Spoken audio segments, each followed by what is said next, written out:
Assalamualaikum. This is Mahi from my Facebook page and YouTube channel, and welcome back to my another new video. তো আজকে চলে আসলাম নতুন আরেকটা blog নিয়ে। Sudden plan করে চলে আসলাম মিরপুর 10-এ। চলে আসছি মিরপুর 10-এর হোপ মার্কেটের একটু ভিতরের দিকে। মিরপুর 10-এ অনেক স্ট্রিট ফুড আছে, এটা তো আপনারা সবাই জানেন। তো তার জন্যই চলে গেলাম মিরপুর 10-এ স্ট্রিট ফুড ট্রাই করার জন্য। তো প্রথমে আমরা চিকেন মোমোস ট্রাই করলাম, আর this is the best momos. Chicken মোমোটা অনেক মজা ছিল। তবে এখানে একটা মানে আমার যেটা আর কি কমপ্লেন ছিল, সেখানে চিলির একটা সস বানানো হয়, এটা আমি অন্য অন্য জায়গায় খেয়েছি কিন্তু ওনাদের এখানে পাইনি। তবে চিকেনের পুরটা বেস্ট ভালোই ছিল।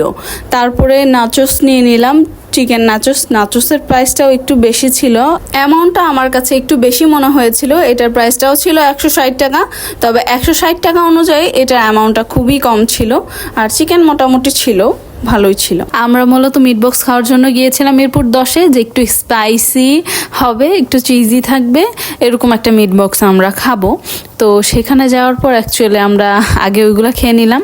তো পরে চলে আসলাম, অনেকগুলো ফুড কোর্ট ছিল একটু সামনেই। তো সেখান থেকেই একটা আপুর ফুড কোর্ট ছিল, আর ওখান থেকে আমরা মিটবক্স অর্ডার করলাম আর বলেছিলাম একটু নাগা ঝালটা দেওয়ার জন্য।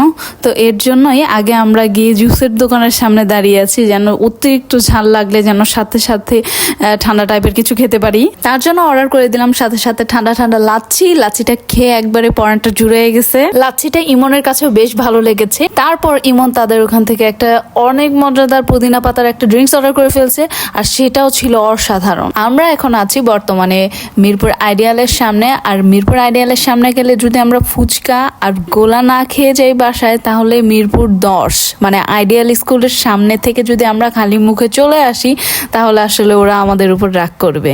তো সেজন্যই বেলপুরি নেওয়া। মিরপুর 10-এর বেলপুরি আর ফুচকা এতটা মজা লাগে আমার কাছে, যেটা আসলে আমি বাংলাদেশের কোথাও পাই না এরকম, মানে ফুচকা আর বেলপুরি, যেটা আমার কাছে অসাধারণ লাগে। আর ইদানিং কি যেন হয়েছে, আমি মিষ্টি টকের উপর একটু বেশি দুর্বল হয়ে যাচ্ছি।